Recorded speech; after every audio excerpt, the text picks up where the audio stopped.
জনগণের অধিকার ফিরে পাবার লড়াই। আপনারা সেই লড়াইয়ে অগ্রসৈনিক। আমরা ছাত্ররা আমাদের পক্ষ থেকে চেষ্টা করেছিলাম, আপনারা এসে সাথে দাঁড়িয়েছিলেন বলেই আমরা সফল হয়েছি। আমরা এখনো বিশ্বাস করি, বাংলাদেশকে এগিয়ে নিয়ে যেতে হলে, আমাদের শহীদদের আকাঙ্ক্ষার স্বপ্ন পূরণ করতে হলে আমাদের সেই ঐক্য প্রয়োজন। জাতীয় ঐক্যের কথা অনেকে বলে, জাতীয় ঐক্য বলতে আমি কোনো কয়েকটা রাজনৈতিক দলের ঐক্যকে বুঝি না। জাতীয় ঐক্যকে আমি বুঝি বাংলাদেশের সকল সামাজিক রাজনৈতিক শক্তির ঐক্য, এবং সেখানে আলেম ওলামায়ে কেরামরা সবচেয়ে গুরুত্বপূর্ণ ভূমিকা পালন করতে পারবে। আপনারা আজকের এই জাতীয় সম্মেলনে 7 দফা দাবি জাতির কাছে উপস্থাপন করেছেন। আমরা মনে করি এখানকার প্রত্যেকটি দাবি ন্যায্য। জাতীয় নাগরিক পার্টির পক্ষ থেকে আমরা আপনাদের এই সকল দাবির প্রতি পূর্ণ সংহতি জ্ঞাপন করছি। আমরা সরকারের অংশ হতে পারি অথবা না পারি, আপনাদের এই দাবির পক্ষে জাতীয় নাগরিক পার্টি সবসময় মাঠে থাকবে এবং আপনাদের পক্ষে কথা বলবে।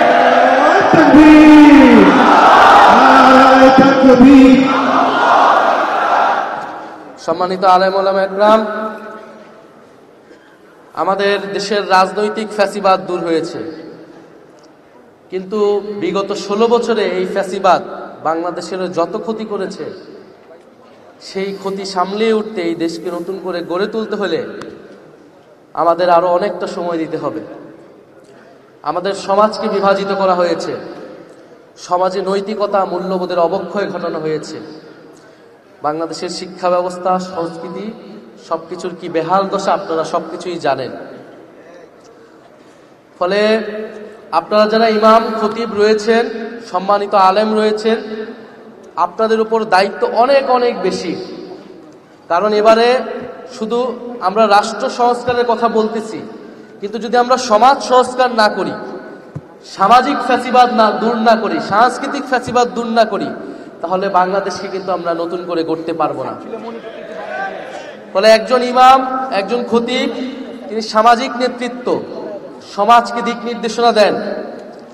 মসজিদ আমাদের ঐক্য এবং শান্তির স্থান, মসজিদ আধ্যাত্মিকতার কেন্দ্র। ফলে আমাদের চরিত্র গঠনে, সমাজ গঠনে, ন্যায়, ইনসাফ এবং মানবিকতা প্রতিষ্ঠায় মসজিদ গুরুত্বপূর্ণ ভূমিকা পালন করবে, এবং সেখানে দিক নির্দেশনা এবং কান্ডারির ভূমিকায় থাকবেন আপনারা যারা ইমাম খতিব এবং সম্মানিত আলেম ওলামায়ে কেরাম রয়েছেন যারা। ফলে আপনাদের উপরে সেই ভরসা আমরা রাখতে চাই এবং আমরা আপনাদের সেই কাজের সহযোগী হতে চাই। শুধু রাষ্ট্র পুনর্গঠন নয়, আমাদেরকে সমাজ পুনর্গঠন করতে হবে, আমাদের ব্যক্তির চিন্তা মানসিকতার পুনর্গঠন করতে হবে। এবং এই ফ্যাসিবাদ আমাদের মধ্যে যে বিভাজন তৈরি করেছে, যে অনৈতিকতা তৈরি করেছে, যে বেইনসাফি সমাজে প্রতিষ্ঠা করেছে, তার বিরুদ্ধে গিয়ে আমাদের একটি দায় ও দরদের বাংলাদেশ, ইনসাফ ও মানবিকতার বাংলাদেশ প্রতিষ্ঠা করতে হবে। ইসলামের দেখানো পথেই বাংলাদেশ এগিয়ে যাবে এবং ইসলামী মূল্যবোধকে ধারণ করে এই বাংলাদেশে রাজনীতি করতে হবে। আমরা এটা দৃঢ়ভাবে বিশ্বাস করি। বাংলাদেশে বিগত 16 বছর ইসলাম বিরোধীদের প্রশ্রয় দেওয়া হয়েছে।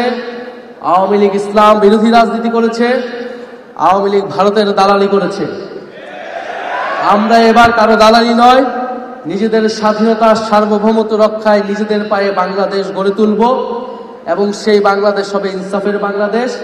ইনশাল্লাহ সেই নতুন রাষ্ট্র বিনির্মাণের লড়াইয়ে, সেই নতুন সমাজ বিনির্মাণের লড়াইয়ে জুলাই গণ অভ্যুত্থানে যেভাবে আপনারা আমরা কাঁধে কাঁধ মিলিয়ে লড়াই করেছি, আমরা সামনের সেই লড়াইও কাঁধে কাঁধ মিলিয়ে লড়াই করব।